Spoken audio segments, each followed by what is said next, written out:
Hey everyone, Chase and Dave here from the Cruiser Cult. Today we're going to talk with Express Rally Scott here. Let's get him on.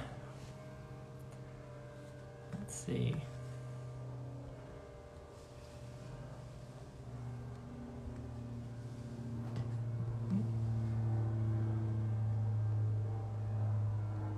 We can get him on here. We're going to be talking with Scott from Express Rally to talk about his awesome business. Let's see if we can get him to join. Hey! Hey guys. Good to see you. Sorry, let me adjust my phone so you can see me okay. Yeah, there we go. A little bit better. Nice. Yeah. Hey guys, how's it going tonight? It's good. How are you? Living the dream, man. Living the dream. So, welcome everyone. Today we're going to be talking with Scott from Express Rally. So, thank you for watching, and thank you, Scott, for taking the time out of your busy schedule to sit down and talk with us. Yeah, absolutely. I'm excited about it. I'm a CPA professionally, so this time of year is a little bit busy. So, believe me, I am perfectly content carving some time out of tax returns to talk about Land Cruisers. That's okay with me. I might have some questions at the end for you, actually. Yeah, no. Just kidding. Just kidding. Fair enough.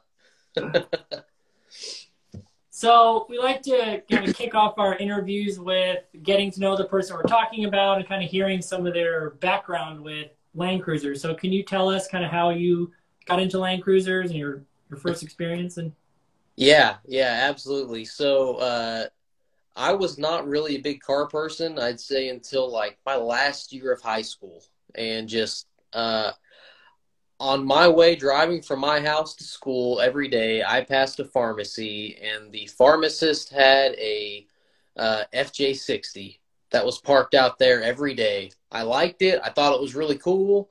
And when I was a senior, like a month before graduation, that vehicle was parked outside of the pharmacy with a for sale sign in it.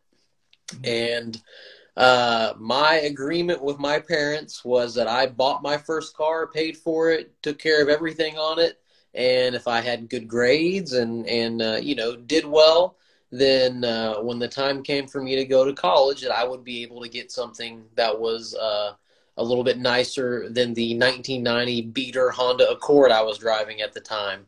And so I told my dad about it, prepared for it, wanted to go look at it, was really excited. We checked it out, and my dad wouldn't let me buy it. But that really ignited my kind of fascination with Land Cruisers. And from that point on, I loved seeing them. Like, I had always planned, like, when I get through college and when I get out and I can actually get a car that I can have a little bit of control over, then I'm going to buy a Land Cruiser. And so it's a little bit anticlimactic, but at that point, that was kind of my first, the first time that a Land Cruiser kind of, it meant something to me. It was a goal to work towards and something that I wanted to accomplish. And I tried at least on 3 occasions between my freshman and senior years in college to get my parents to agree to let me to sell the car I had and get a Land Cruiser, and it was just not happening.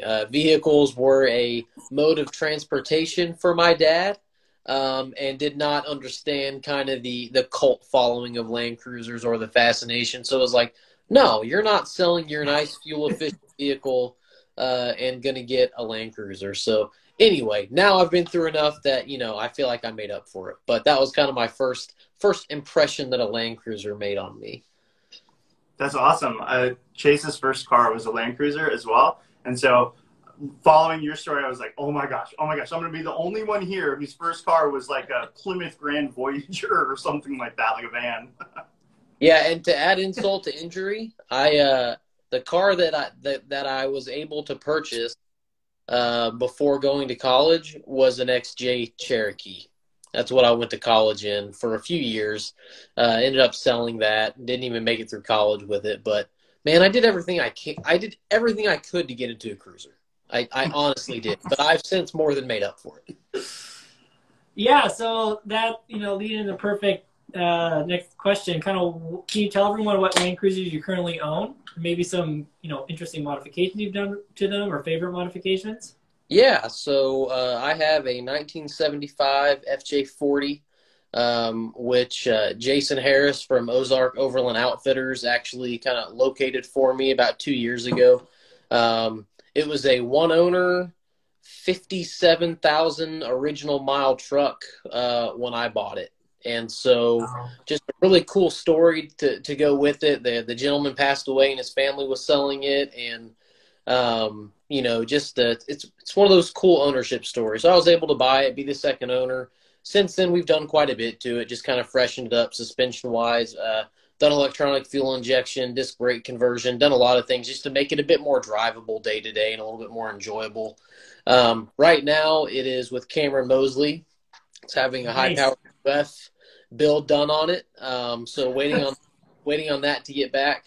I actually, my 80 series was having its overhaul done, and so I drove that FJ40 on one of our Express Rally Overland events in the Ozarks. I had my 75-year-old dad with me, and that thing beat the living crap out of me for 3 days. My left leg was killing me. I mean, I'm not a stranger to driving manual transmission cars, but that was something special. And, I had little 31-inch tires on it, pizza cutters, and I only had to winch myself out once or twice. So it was a good time, but made some really good memories with that Land Cruiser in the process, and that was a lot of fun. The vehicle that I think I'm probably most known for is my 1992 FJ80, and that's the one that we've done a 1HDT swap on. I say we. Jason Harris has done all of the work. I'm just there to write the checks and encourage him and come up with other stupid things that we should probably do to it. But that's had a turbo diesel swap done on it. Pretty much a full suite of Delta Vehicle Systems products on it, from the bumpers and the interior stuff, center console. I kind of just took a step back and I wanted to build the ultimate Land Cruiser for me. And so, with our events, we have the privilege of going all around the country and doing these. And so I wanted something that I could use on those events, that had a ton of range as far as fuel capacity, that our media guys could use. So we've got a solar system and obviously an inverter, onboard power, and all that stuff that go with it. A long-range fuel tank from Long Range America. It's like my dream Land Cruiser, to be quite honest. I joke about it all the time. Like, I don't know how much money's in it. I don't want to know how much money's in it. I can take a really good guess, and it would probably make me cry and make Jason Harris also cry. The amount of time that he's had it and the amount of time he's seen it. But that's good. That's my pride and joy. When I have that back, and we should have it back here at home in another month or so. I'm probably going to drive that thing every day. I don't care what the price of diesel is. I'll drive it every day just because I can't wait to get in it. I've got the 40 series, 80 series, and I had until Wednesday a 2021 Heritage Edition. So I bought that in January, took that out or sent it out to Moab and Death Valley on one of our events. So got a lot of really great photos of it out there. And then I had someone offer me about $15,000 more than what I paid for it 2 months ago. So wow. I made the accountant CPA decision, and I let that thing go. And it was a hard decision. It really was. I really liked that truck. Had wanted one for a long time. As soon as I knew they were making that certain model, and 2021 being the last year. But it just came down to just, I only have so many spaces in the garage, and with the 80 series coming home, being kind of completely built and ready to go, I couldn't rationalize having another Land Cruiser for pretty much the same purpose. I have other cars too, so it was taking up a space that I could kind of use for another purpose. So painful decision, but I'm down to 2 Land Cruisers right now, so I'll suffer and make it through. Well, we can help you find a third if you're hard pressed for another one. Yeah. Jason Harris is the only one that knows, but I'm doing some hunting, and I think I have secured something very, very cool, but it won't be in the U.S. for about a year. So if that happens, I'll tell you guys when the interview's over, so that you have an idea.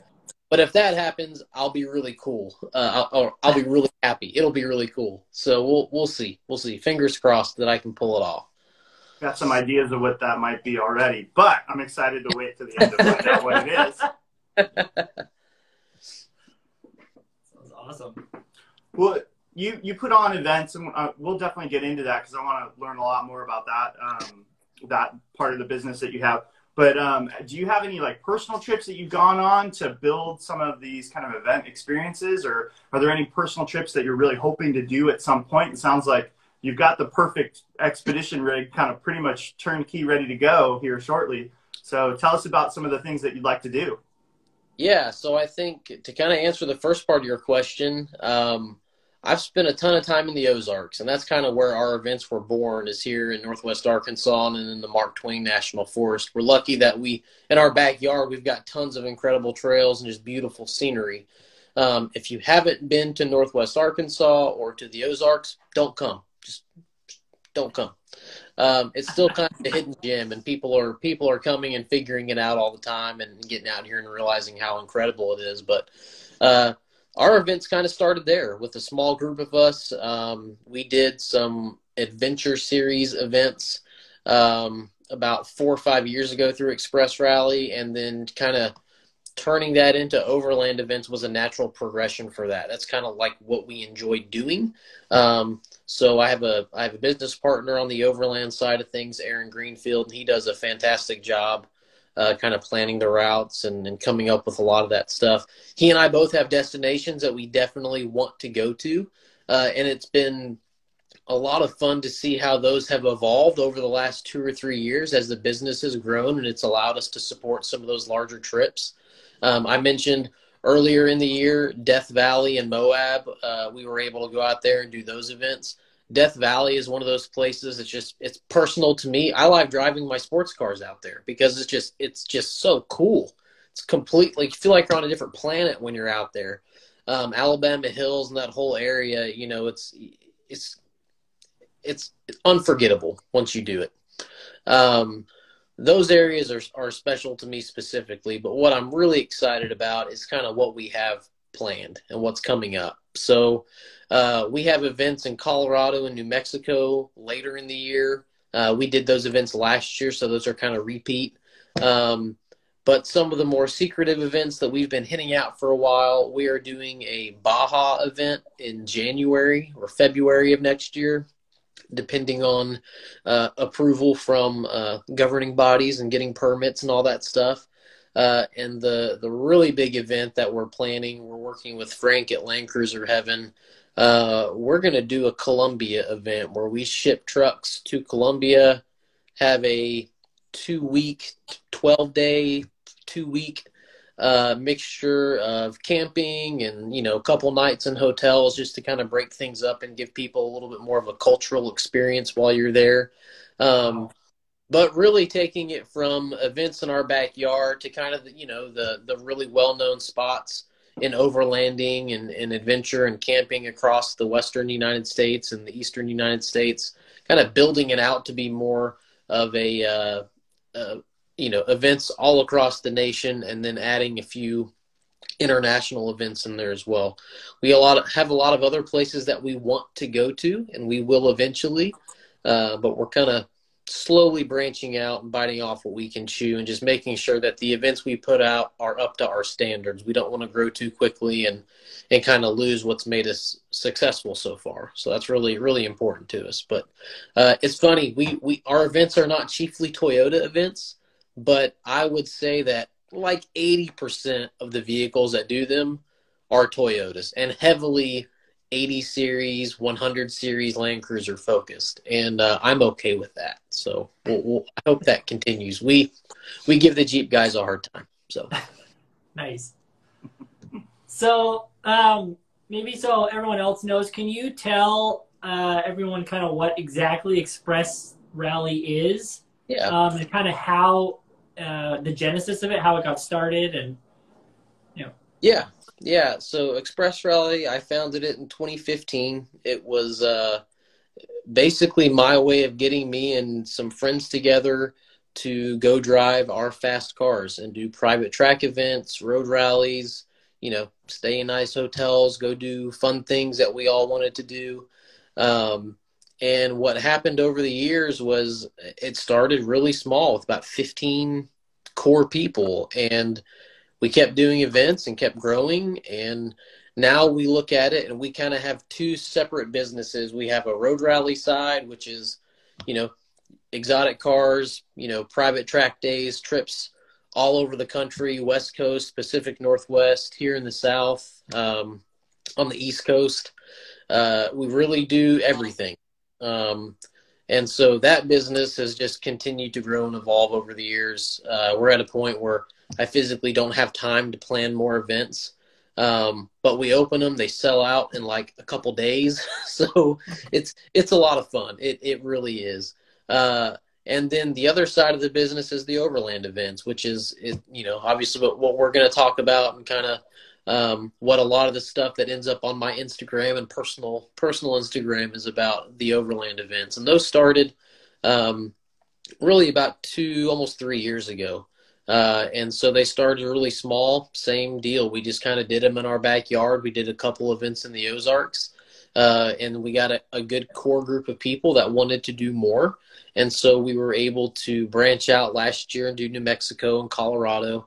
And then this year I mentioned the Death Valley events, Death Valley, Moab, New Mexico, Colorado again, and then we're going to be going to Tennessee later in the year as well. So it's just been kind of slow and intentional. I'll call it intentional growth. We've been really careful with it and just want to make sure that the experience that we deliver, which I'm sure we'll talk about that too, is really, it's up to the standards that we want. And I'd rather do that and it be a little more methodical and slowly grow than try to do too many things at one time. So it's really started small, and now it's at a point where it's bigger than I realized, honestly, sometimes. But it's been cool, giving us the opportunity to meet a lot of wonderful people and create a lot of really fun memories that I know we're going to look back on. It's gonna make us smile when we're a bit older and these things are harder to do. So. Well, you touched on the experience a little bit. Can you tell us, like, what does that look like for people who maybe aren't familiar or haven't checked out kind of what you guys are doing? Yeah, for sure. So our overland events, they're essentially guided overland trips where we do everything from plan the route, from, lunch to fuel stops to, scenic campsites. We're doing a lot of the bucket list trails of the different destinations that we go to. We do everything above board. Yes, we have permits. Yes, we have insurance. We do all that stuff. We have fantastic media coverage with the events, photography and videography. It's not me or Aaron out there doing it with our cell phones. It's a really well organized, highly executed event. And basically what you get is you're paying us an entry fee, and that entry fee covers our time to develop the route and make sure that all of that is going to be the experience we want. The cost of the photography and the videography. And also we have chef prepared meals every night and every morning for breakfast. So we're cooking for you. You spend all day on the trail, you pull up to camp, the fire's made, the food is cooking. You're able to hop out of your rig and set up camp and just kind of hang out with everyone and enjoy where you are. And, I know from personal experience that a lot of people that do our events are just getting into overlanding or camping or that lifestyle. And so it's a good way for them to experience these events in an environment that's really positive and welcoming. And if you're just getting into this, not everyone has the, the privilege of growing up around Land Cruisers or around parents that take them out and do this kind of stuff. And what you've seen, I think, over the last few years is a lot of families kind of wanting to get into this. And if their first experience is really positive and they're doing it with people that are welcoming and nice, and they're educating them about camp safety and about how to, just four-wheel drive in general, how to recover, what things to do and what not to do on a very basic rudimentary level, I think that you can have a really good impact on those people, and that they're going to come away with that with a really good experience, and they're going to want to spend more time with their families outdoors. And so we have a lot of people that are like that. And on the flip side of that, we have a lot of guys who are really seasoned and veteran off-roaders and overlanders who have been doing this for a really long time. And this is just a different way for them to enjoy their hobby. And, we're very upfront with people, one, about the trails that we go on. Ask anyone that has done one of our events. It's gnarly. You're going to get love marks. You're probably going to break something. Like, we don't take it easy. The events are meant to push you, and we try to be really transparent about that. You can go look at any of the photos from our events and see, oh no, those guys are actually out there wheeling. They're doing some pretty fun stuff. And then the other thing is, our events are expensive. They are. It's not meant to be for everyone, but we have to set the pricing at a level that makes it worth our time to do it. And Right. There are plenty of people who look at the price and they're like, I would never pay $1,000 for someone to go out and camp with me. I'm like, that's perfectly fine. I completely understand, and you don't have to pay it. It's okay. I think the flip side of that is that if you want to do it a couple times a year and you want to go to an area that you have never been before, it is nice to have someone take you there, and you can take your wife or your kids and not have to worry about some of the stuff that you have to plan and deal with if you're doing it for the first time on your own. And what normally happens is people will do our events, they'll get that experience, and then you see them going out a lot by themselves or with other people they've met on the events when we don't have things going on. We only are able to do 6 or 7 events a year right now, so naturally there are a lot of weekends where we have nothing going on. And it's more about the community of people that share that experience, and it kind of empowers them to get out there and do it a lot more on their own. And if they come back and do a handful of events with us a year, or they want to go to Baja, or they want to go to Colorado for the first time, and they know that we organize a really good event, then they're gonna come back and do them with us. And we've been very fortunate that our events typically sell out pretty quickly, and we have a lot of repeat customers, and most of the people that end up joining either see us on Facebook or Instagram, or they're friends with someone who did it before and they invite them. It's been great. I know that we have plenty of people out there that balk at the fact that it's $1,000. I'm like, yeah, it is. Insurance is expensive. Permits are expensive. Media production is expensive. I promise you, it's worth what you pay for it. And, we're really proud of the product that we put out and the relationships that have come from those events. We've got a lot of great sponsors that do testing on those events. Dobinson's. Obviously, if you're a Land Cruiser guy, Dobinson's is a name you're familiar with. It's been really cool seeing them with their 80 series or with their 200 series, like actually developing products and talking to people on the event. So, it's fun. It's definitely a unique experience. A lot of people see the price tag and just tune it out, but you are getting quite a bit with what you pay for. And there's some convenience there and an experience that I think goes beyond just, you're not just paying us to take you through the woods. There's a lot more to it than that. And we do a lot of work to make sure that it feels like a really well-produced, event that's worth what it cost. And we put a lot of effort into that. That sounds awesome. That really reminds me of growing up. My dad was more of a Jeep guy, but he'd always tell me these stories about how Jeep would put on these amazing Rubicon runs, and people would do the run, and they'd have these tents waiting for everyone with all this food ready and the camps ready to go. It always sounded super cool. So it's really cool to hear you say, you're basically putting on very similar events. I mean, that just sounds like a lot of fun. You get to go there and focus on the trip and not worry about, all the setup when you get to the end of the day. Yeah, I'll be the first to say, I didn't create this. It's been out there, but I think that we've just kind of packaged it and tried to do it in a way that's a little more specific to what we want to do, and kind of tie in some of the elements that Express Rally's known for. to make it kind of fit our demographic. And we change it and tweak it all the time. You got to evolve or, make your events better as time goes on. And as people have done the events and provided feedback, we've changed a lot. And we always welcome that and want to make sure, that we're not getting comfortable, that we want to keep pushing it, doing quality events and making sure that, they're up to our standards, but also our customers. So we're not leaving anything on the table with the experience. But yeah, we didn't create it. We're just kind of putting our own little spin on it and hopefully offering something that a lot of people want to take advantage of. One of the things that kind of came to mind while you were talking about executing and a great experience for somebody, despite whatever maybe skill level they're at, right? How do you go about qualifying people to make sure that that experience is going to be right for them the first time? Because I feel like that could be challenging. Yeah, we ask a lot of questions.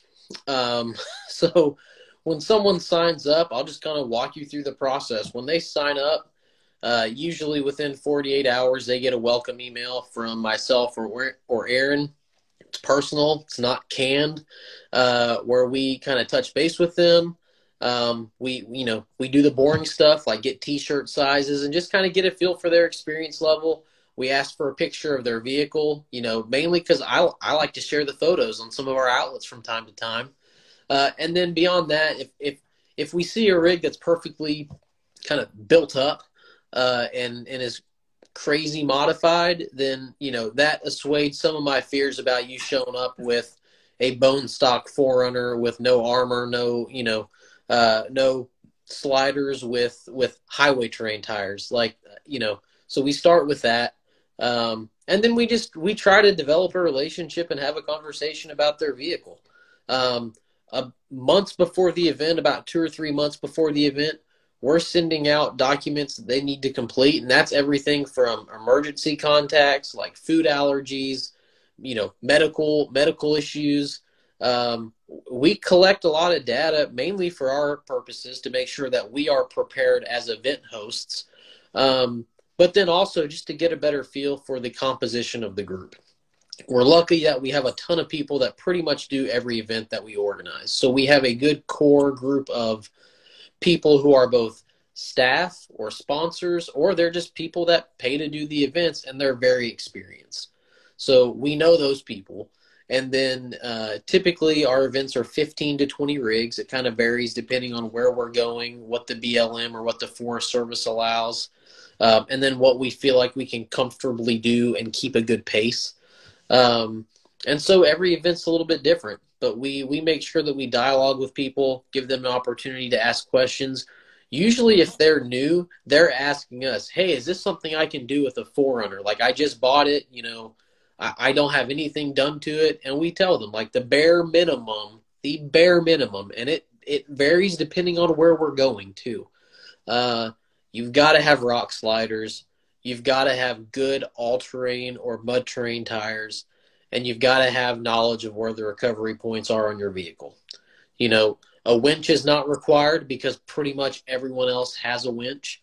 And then we'll just make sure that we position them in the convoy accordingly so that if they get into trouble, we can help them.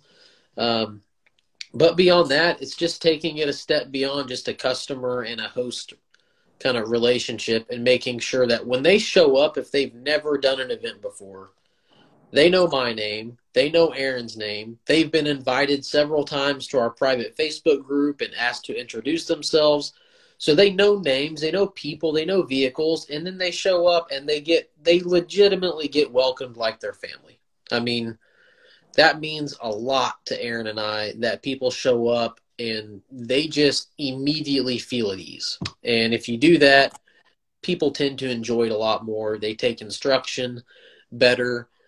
You're able to kind of help them conquer some of those fears and obstacles that they come up. And, for most of us, our vehicles are far more capable than we're aware or that we give them credit for.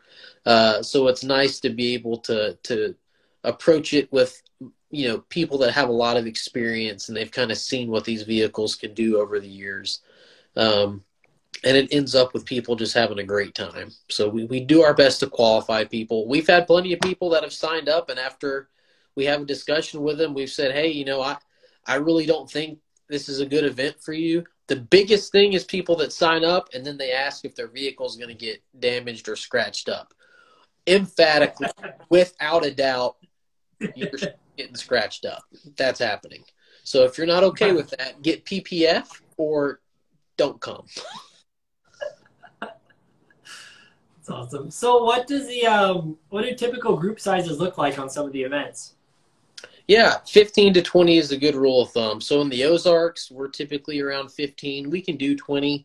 Some of the events out west, Colorado specifically, we try to keep it towards 15 because some of those trails are just naturally a little bit slower pace. And we're out there with other people, so we don't want to clog up the trail. We have permission to go everywhere we are. We have to outline and pretty much storyboard our event for the Forest Service to get the permits that we need for our event and then also for media production. So we kind of keep the groups a little bit smaller in some of the events out west. But that's kind of the sweet spot I found. You can have a lot of camaraderie, a lot of variety in the rigs and the people with that number because you're dealing with 40 or so people. Most people bring a passenger. They bring their family with them. And so there's enough variety that you're always meeting new people and experiencing new things. But it's also small enough that it feels pretty intimate. You know everyone by the time that the event is over.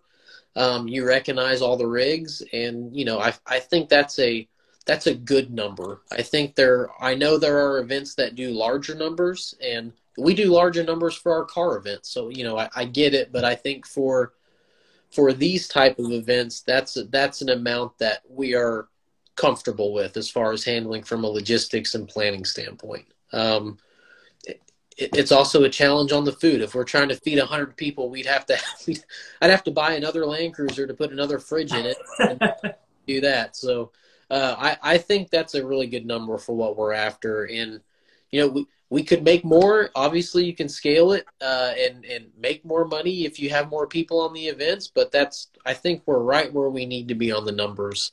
And we've had nothing but positive feedback from people that like the group size. Are you running with 15 to 20 participants? How many staff are you providing? It sounds like you've got a media team. You've got people who are setting up and taking care of food for you. So how does that all factor into the equation of planning events and everybody as a whole? Yeah, so we typically have 3 to 4 staff vehicles.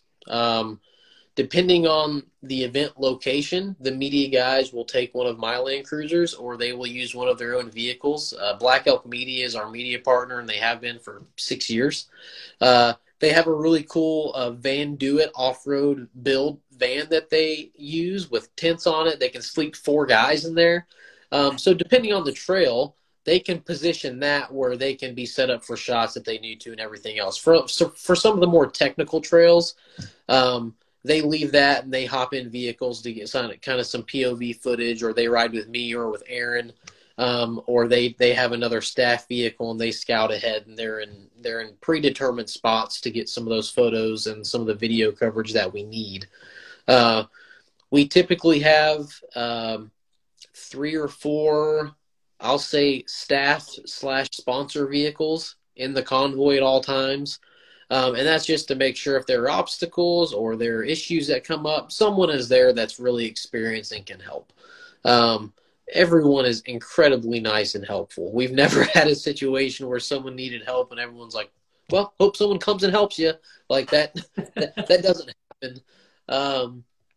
And then as far as food goes, it depends on the event and the campsites. Oftentimes, we will send the chef with their trailer ahead of time, and they'll have everything set up, and they're not actually with the group that day. So they do breakfast, and then they go ahead. They have the next location set up for dinner. In some cases, they are with us for part of the day. We just kind of let them get ahead of us in certain points. We usually will stop for lunch, or we're going to stop and check out and explore some of the cool geographic things that are on that trail or that we're able to see. And that gives them an opportunity to get ahead of the group. naturally, if you're by yourself, you're going to move a little bit faster than a group of 14 or 15 rigs. So by the time the day's over, they're able to get there and get everything set up and ready to go for people. So the makeup changes based on the event. Some events we can run a little bit leaner staff-wise, and other events we just need a lot of people there to help facilitate it. So it kind of varies, but there's usually, I'd say it's a 4-to-1 ratio of participants to staff in general. And we've had good luck with it. I think that's a good number to have. There's always someone around if you need help. That's awesome. I know you're doing a lot of this for actual, participants, but just from what you've described, it sounds like you guys are pretty well set up to handle some kind of press event where, maybe Toyota says, hey, we want to take these, press people on some kind of outing so that they can gather some media stuff. Have you guys done anything like that? It sounds like you guys could drop into that in a heartbeat. We've had a lot of journalists on our road rally events. We have an event in May in the Ozarks that we're fortunate. We're going to have, I won't name names or anything yet, but that event should be featured in a pretty prominent publication, as well as we've got a couple automotive journalists that are coming out to participate in that event firsthand that are well followed and should give us some good press outside of what we typically do. We would love to organize events for Toyota if they want us to. So that'd be absolutely fantastic. I think you're right. It'd be pretty easy for us to tweak a few things and deliver an experience like that for people. So if Toyota's listening, hey, hit me up. We'll be happy with you. We have a lot of, connections in the automotive industry that work for some of the larger outlets, and then also for some of the OEMs. But I've never thought of going down that road. So maybe I need to consider that. It'd be a good idea. That's awesome. Nice. You should definitely try. Call him, Toyota. You hear us? So you kind of told us a little bit about the background and the history of Express Rally, but can you tell us a little about where you think it's going, where you'd like to see it go in the future here? Yeah, so it's kind of at an interesting point right now. I think that Aaron and I both want to continue to grow the events, and we want to get to a point where we're doing about one per month. And if we get the customer base to support that and we feel like we can organize those events at a level that's acceptable, then we'll continue to grow it. One of the other things that we want to do is tweak the event format slightly, and we want to do a competitive event. Do something here in the Ozarks that sets up really well for it. So do something that's less of just an enjoyable trip and something more to get people excited and to get people here and to do something that has a little bit more of a competitive element. So that's going to be a lot of fun. We want to broaden our international events too. We want to go to British Columbia. We want to go further up north. We want to do Alaska, some events like that, New England. Like the list is endless of the places that we want to go. It's just a matter of having the time and the connections to make that happen. We also have plans to do some Toyota specific events. Aaron has an incredible 4Runner. He has a 5th gen 4Runner that's got a Marlin crawler suspension set up on it. I give him crap all the time because he's pretty much got a 200 series steering rack and suspension underneath him. Like, why didn't you buy a Land Cruiser for having a 4Runner? But it's a really cool rig, and when you see that thing on 40s, it's incredible. But we both are really passionate about Toyotas, so I think that we have our Express Rally events are one thing, but we actually have all the legal stuff is done as far as company name, everything registered, working with Sam at Ace Overland to develop a really cool logo for Toyota Adventure Company. So very rudimentary. I think we set up the Instagram for that not too long ago. There's nothing on it, but we're kind of waiting to kind of share some of that. So if you want to give that a follow, go ahead and do that. But we're going to be doing some Toyota-specific events in the future that are predominantly targeted at, Tacomas and 4Runners and Land Cruisers. So that's exciting. There's also something going on in November that myself and a few good friends are putting on. Kind of had the conversations on the heels of some of us getting together in Moab and Death Valley. It's going to be called 80s in the Ozarks. Not sharing the date, not sharing the details, but that's going to be kind of a fun little project that some of us are going to be doing, and there'll be some really cool media and video that comes out as a result of that event. If anyone from TLCA is listening, then you should hit us up. We'd be happy to do a little write-up and get in the magazine again, so that'd be a lot of fun. But, yeah, so we're going to take it from broader express rally to, I think, having a few events during the year that are going to be more Toyota focused, and with that, hopefully get more Land Cruisers involved. Are there any places that you've been trying to go, but there's been enough red tape with permits and whatnot that you haven't been able to maybe get there yet? No, we've been able to do it. However, there are a handful of places that we've been that we will never go back to because of how absolutely incredibly retarded some of the government has been to deal with. And I probably shouldn't have said that. I may get in trouble for saying that, but we've had overwhelmingly good experiences working with the BLM and the Forest Service. There's always stuff you have to do that doesn't quite make sense and is incredibly inefficient, and you just take a step back and you're like, no wonder no one does this the right way, because you guys make it freaking impossible to do. You know, the insurance required for these events is astronomical. And I think that they do it almost intentionally to dissuade people who are kind of thinking about doing it. Like, the only people that are doing it are the ones that are doing it the right way. I take that back. I know there are a lot of companies out there that are charging money for guiding events, and they don't have permits, they don't have the insurance, and it's just a matter of them not getting caught. And there are events that are very similar to ours that are like $300 or $400, and like, I can tell that there's no way you're doing it the right way. And again, like I said before, I know the events are expensive, but I promise you, if I shared with you what the permits cost just for the event, and then for media, for drone footage, and then what the insurance cost, you would not blame me at all for charging. And all the time that goes into actually completing the paperwork and doing it.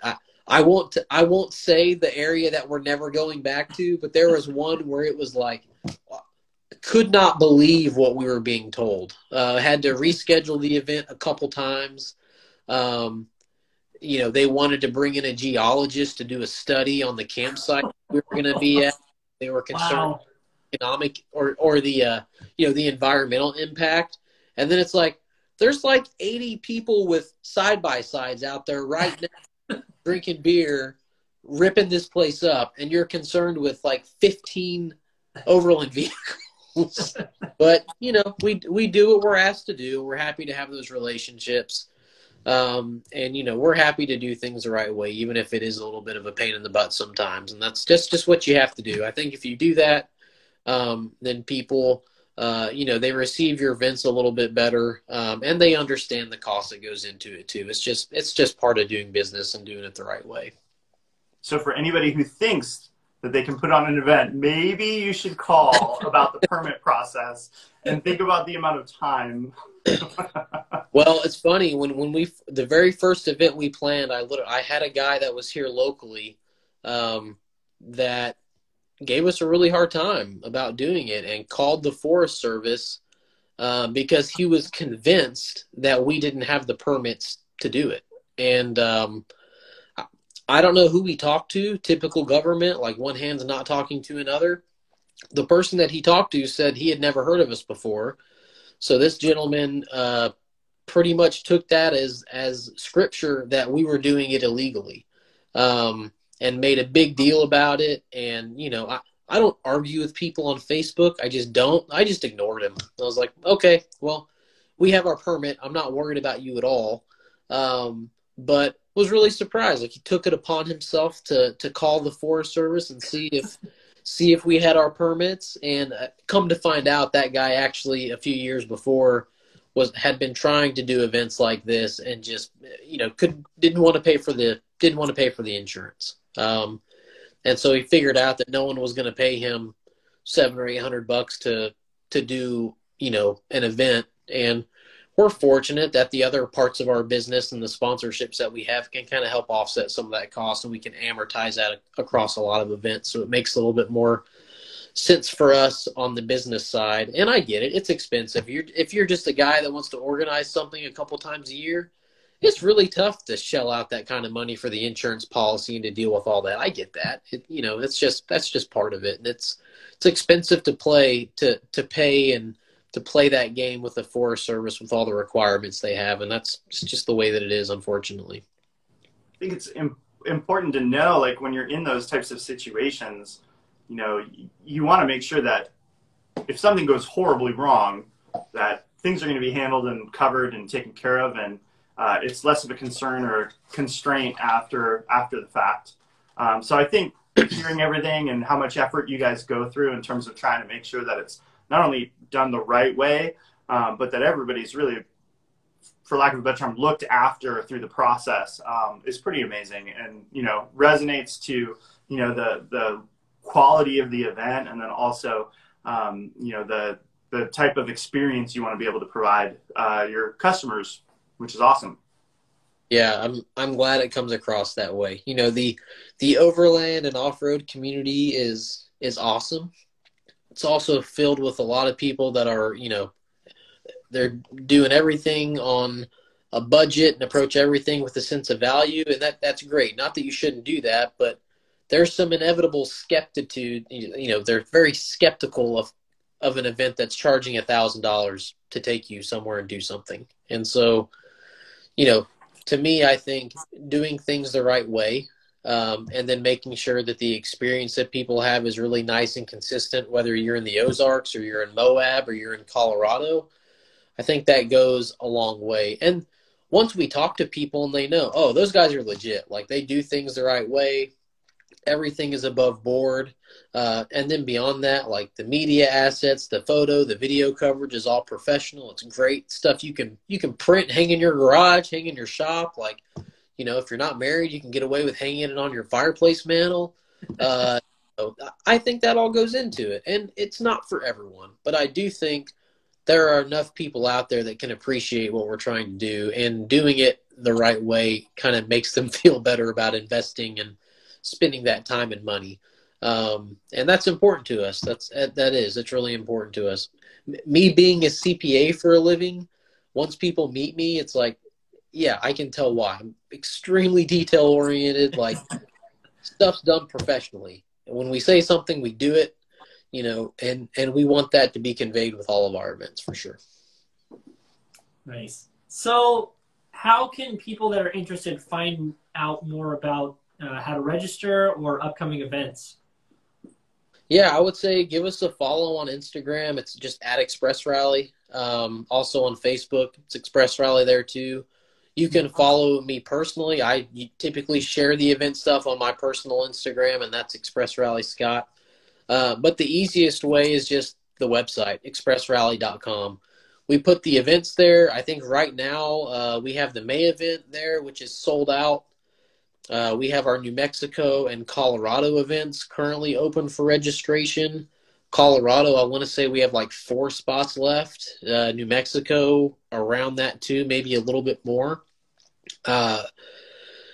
We don't really market the events outside of just through social media. I mean, they sell out like 6 months ahead of time. So we're lucky that we don't really have to.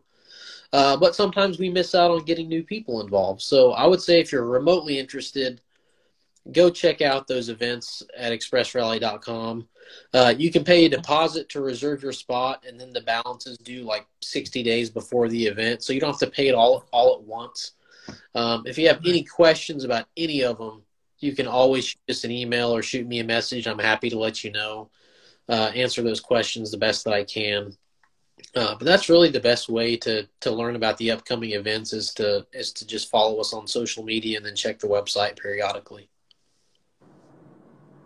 Couple thoughts, couple questions that I had about the events is one of the things I meant to ask earlier is are most of the events like camp spot, drive to the next camp spot? Do you guys base camp out of any areas, or are you guys packing up and kind of moving every day? Depends on the event.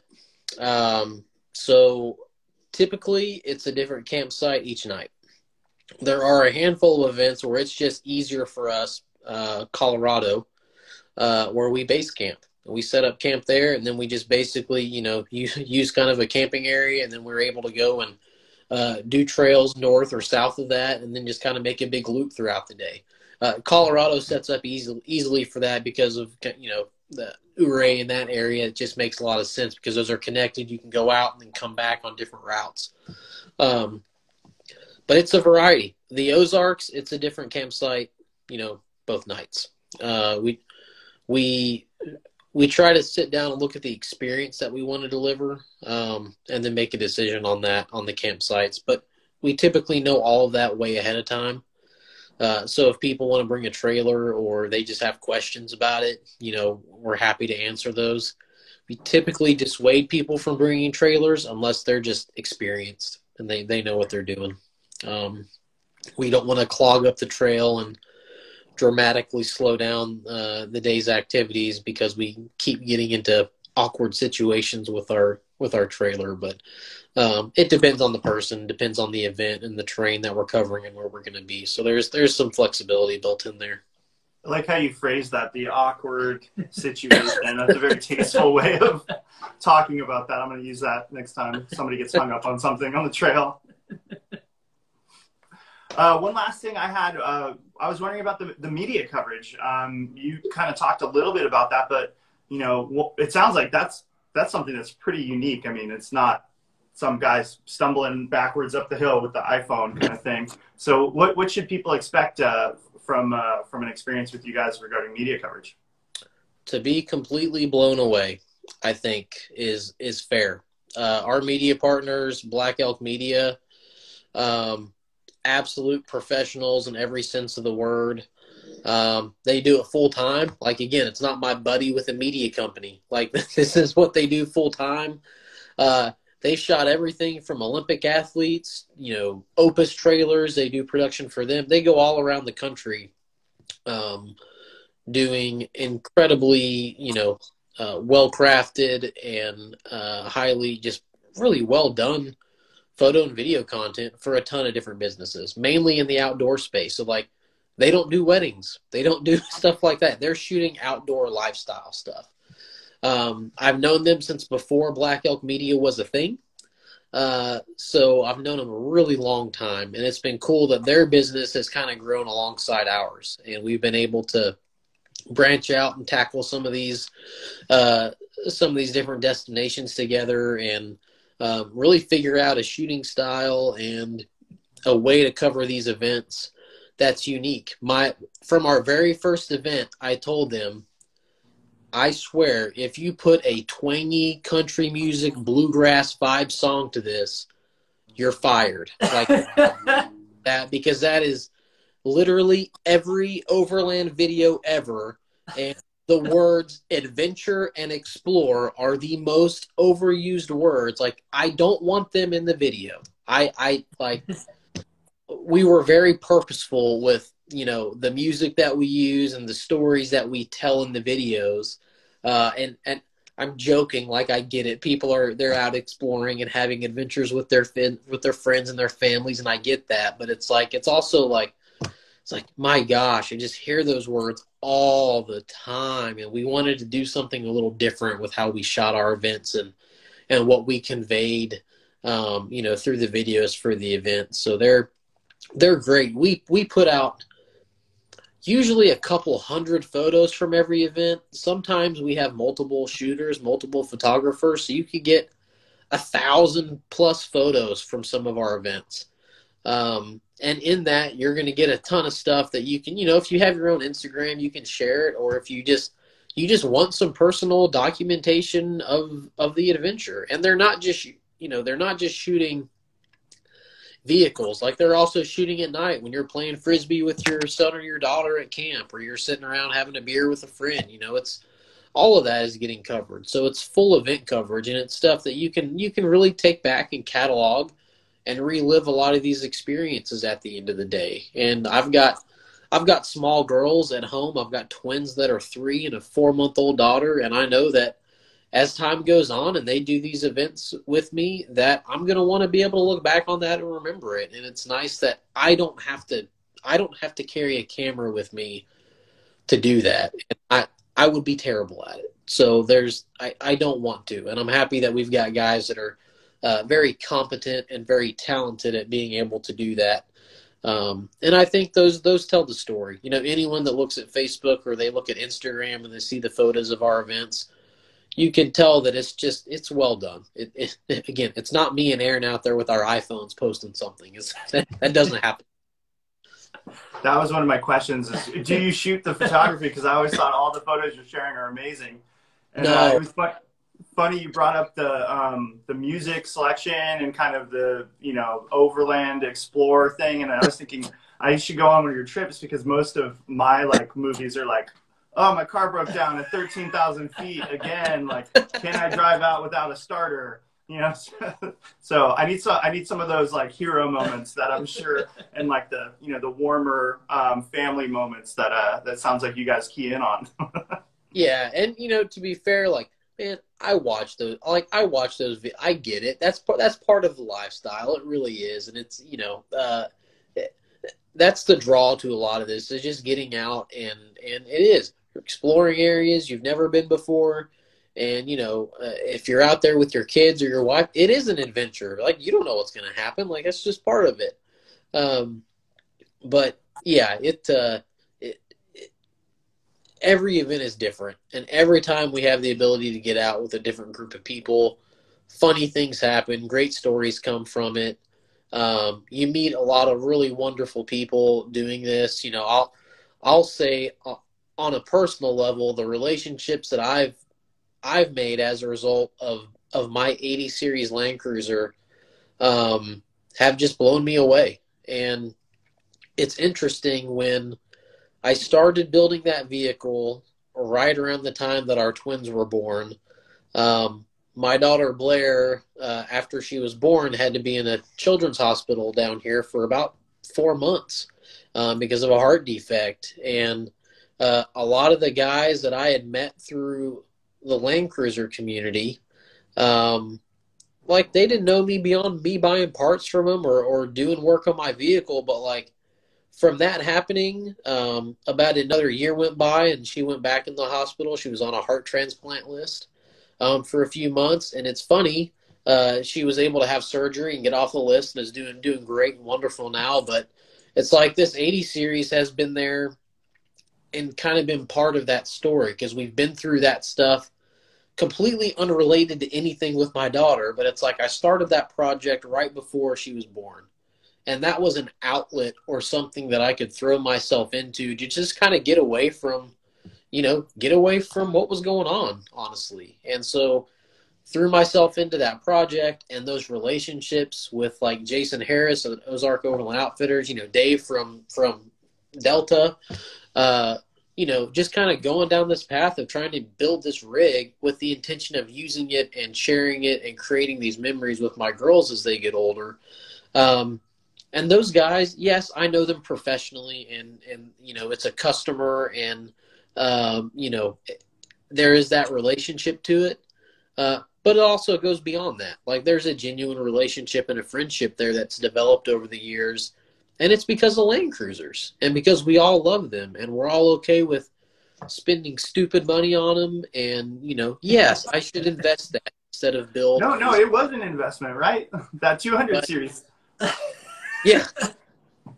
Yeah. But, that, and at the end of the day, I think that's what Cruiser Cult is about. And that's what the Land Cruiser community in general is about, is, yes, it's a vehicle. And it's a way for you to enjoy something that you enjoy doing. But beyond that, it's about the people and the relationships that you get because of that. And it just so happens that you all like the same the same 4x4. And, you know, by far the events are great. The locations are great.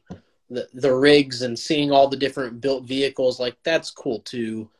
But really what you're going to take away is the relationships and the memories you have with all these people. And, that's the most special part of all of it. And I hope that we're able to do it for many, many years to come, and, you know, get some more Land Cruisers in the mix, and meet some more great people associated with that too. But, you know, that's the best part of it. It really is. And I hope that getting my 80 series home, I'll be able to drive it and use it and finally start creating some memories with these little girls that's been waiting for it to come home. I told my daughter Amelia, it's like we're gonna camp when we get home. Like we're just gonna pop it up in the driveway and then spend the night out there and just get a feel for it before we do anything else. And I told her that. I made the mistake of telling her that, and then for like one whole weekend she was saying, Daddy camp. Yeah, just like a month from now, which you can't tell a toddler that doesn't work. So my mistake, parenting fail, but anyway. It won't be the last one, and it's not the only one, so don't worry. Yeah. That's awesome. Very well said, Scott. Yeah, the community is fantastic, and, you know, yeah, we totally agree. It's what it's all about, the connections that you make, but we love the Land Cruiser community. And yeah, and the family thing, we both have kids, and, you know, building it with your kid and taking them on adventures, that's definitely one of the best parts. So. Yeah. So we're kind of at the hour mark here. We don't want to take too much of your time, but is there anything else that you'd like to talk about that we haven't covered? I think we've pretty much covered everything. It was good talking to you guys, but thanks for allowing me to share a little bit more about our events. I know, a lot of people know they exist, and a lot of people don't know they exist, but typically they see that price tag and it's like, nope, not doing it. And then when you hear a little bit more about it and what's involved, and the fact that you get food and photography and you just show up, you don't have to do anything. You just show up and everything's done. You know, that helps people understand a little bit more. And I genuinely hope that we get some more Toyota and Land Cruiser folks on those events, and that we're able to continue doing those events. And, you know, the big thing for Aaron and I is if we see a heavier influx of Toyota and Land Cruiser people, then we will start pushing more of those Toyota-specific events and doing more of those. So I think for us, it's going to be a good measure for what we can do in the future with these events. I don't see it slowing down anytime soon, and hopefully if we continue getting more people involved in this hobby and teaching and educating and sharing with them the right way to do things and the right way to tread lightly and make sure that the trails stay open and that we're able to enjoy a lot of this stuff that we have now, it's going to benefit all of us. You know, I think it kind of is incumbent upon us to invest in the time and building those relationships and sharing our knowledge with other people to ultimately make it more sustainable for everyone long term. So if you're on the fence about trying one of the events, I would say just give us a shot. You know, invest the time, invest the money. I bet that the experience you come away with will be well worth the price tag. And we genuinely put a ton of effort and a ton of time into making sure that if you spend that money with us, you feel like it's really well spent, and you come away with a fantastic experience that you want to share, and hopefully that you do many more with us as time goes on, and that we take you to places you haven't been before. And that's really what we want to do. Well, that's an amazing way to kind of close everything. And I wanted to thank you very much for your time, give you some of your time back this evening. Sounds like you've got some family to spend some time with. I appreciate everybody who jumped on to listen at whatever point. Thanks so much, everybody. Keep enjoying your Land Cruisers, and check out Express Rally and all the offerings that they have. I need to try and talk to my wife about maybe going on one of these trips, and that might be the time that she goes camping with me. You guys are in the Pacific Northwest, right? You're in Seattle. Yeah, Seattle. So we have a road rally event in Seattle, the Northwest Express, that we do every year. I was there last year. I won't be coming to that one this year, but the Pacific Northwest is an area that we very much want to get up to. So maybe we can talk outside of the chat. We can pick your brain on some things that we could potentially do up there. But we want to do it. So maybe if you can't come to us, we can come to you in some sense. Yeah, we'd love to talk about that more. I think we got to grill you a little bit more offline about this car, that future car that may or may not be happening. All right. Well, thanks so much, everybody. We really appreciate it. Have a great night. Thanks very much, Scott. Yeah. Thanks, guys. Bye. Cheers, everyone.